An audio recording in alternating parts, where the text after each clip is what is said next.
र कुलमानजी, बालेनजी र तपाईँको चाहिँ नि के अरे अर्को रवि लामिछानेजी होइन, उहाँहरूको गठबन्धनको कुरा गर्नुभयो। बहुमत ल्याउने भन्ने त कुरा हुँदैन, जमानत जफत हुन्छ होइन, हामी गराउँछौँ जमानत जफत उहाँहरूको।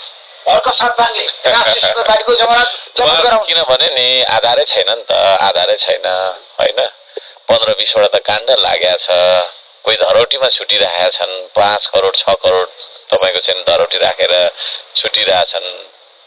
कोही मान्छेलाई जेएनजीको ब्लडको आरोप छ होइन, सिंहदरबार जलाएको आरोप छ, उहाँहरूले अप्रत्यक्ष रूपमा स्वीकार पनि भएको छ। अनि जो मान्छेले सिंहदरबार जलाउँछ अथवा त्यो जलाउने सम्मको हरकतको सुरुवात गर्छ, कुनै न कुनै किसिमको संलग्नता त्यहाँ रहन्छ भने त्यस्ता मान्छेलाई फेरि पनि जलाओस् सिंहदरबार भनेर चाहिँ नै भोट दिने हो।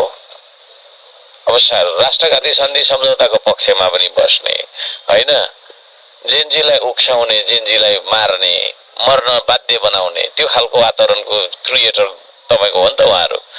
अनि सिंहदरबार जल्ने, सर्वोच्च न्यायालय जल्ने, देशै भद्रगोल स्थितिमा हुने है, कोही जेलबाट तपाईँको चाहिँ त्यतिखेर निस्कने, फेरि 2-4 दिन पछाडि फेरि पस्ने होइन, यो सबै कुरा काण्डै काण्ड भएको मान्छेहरूलाई नेपाली जनताले भोट देला नि त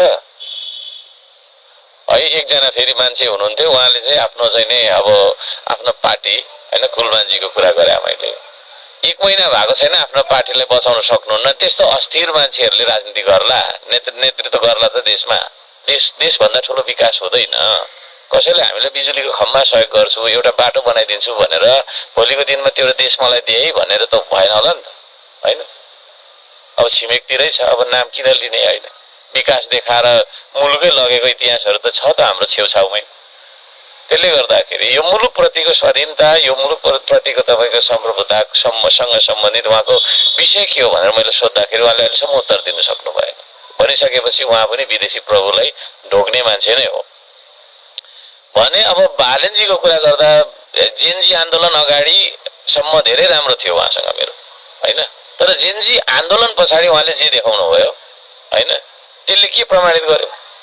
जेएनजीलाई आन्दोलनमा आइज भन्ने होइन, अनि त्यत्रो आन्दोलन भयो, मान्छे मर्यो, अन्त्येष्टिसम्ममा नआउने, घाइतेलाई भेट्न नजाने होइन, त्यस्तो पनि हुन्छ र भनेको क्या। मैले जस्तै एउटा आन्दोलन गरौँ भन्छु, मैले त आन्दोलनमा त म त फ्रन्ट लाइनमा हुन्छु होइन, बिचमा पनि होइन, म त फ्रन्ट लाइनमा मेन ब्यानरमा हुन्छु म त है।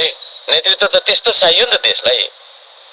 अनि तपाईँको त्यत्रो तपाईँको सिंहदरबार जल्नेदेखि लिएर होइन, तपाईँको व्यक्तिगतदेखि लिएर सार्वजनिक होइन, कति तपाईँको क्षति भयो यहाँ है।